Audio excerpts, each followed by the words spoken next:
करें प्रचार boycott Muslims का। देश पर हावी होता ममता फॉर्मूला। पश्चिम बंगाल की ममता बानो शायद देश की सबसे होशियार महिला है, इसीलिए गैर भाजपा वाले राज्य के मुख्यमंत्री उन्हीं को फॉलो करते हैं। ममता बानो की यह हार्दिक इच्छा थी कि वो आजीवन पश्चिम बंगाल की गद्दी पर बनी रहे, लाख चुनाव होते रहें, पर जब जनसंख्या की डेमोग्राफी बदल जाएगी तो चुनाव मात्र एक खाना पूरी बनकर रह जाएगा।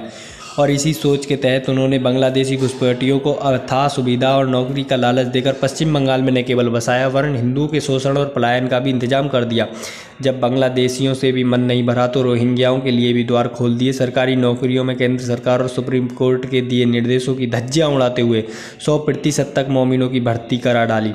आज नतीजा सामने है। बीजेपी के चाणक्य अमित शाह, जेपी नड्डा और मोदी जी पश्चिम बंगाल में लाख रैलियां कर लें, पर नतीजा तृणमूल के पक्ष में आना है।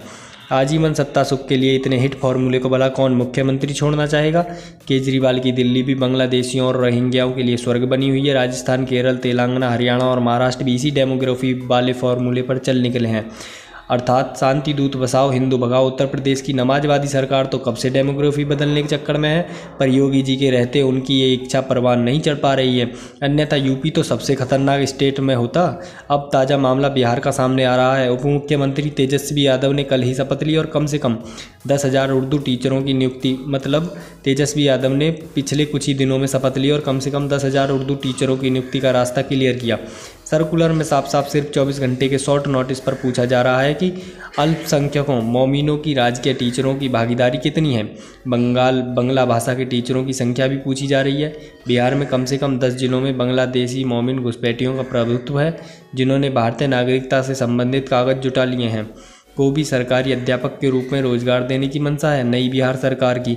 भारत की साख बढ़ रही है पर खतरे में आता जा रहा है, जिससे किसी को कोई मतलब नहीं। भारत तेजी से इस्लामिक राष्ट्र की ओर बढ़ रहा है। आने वाले 10 वर्षों में भारत में चुनाव पाकिस्तान की तर्ज पर होंगे, अर्थात केवल औपचारिक।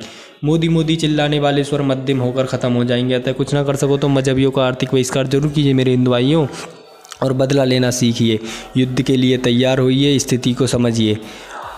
जय श्री राम।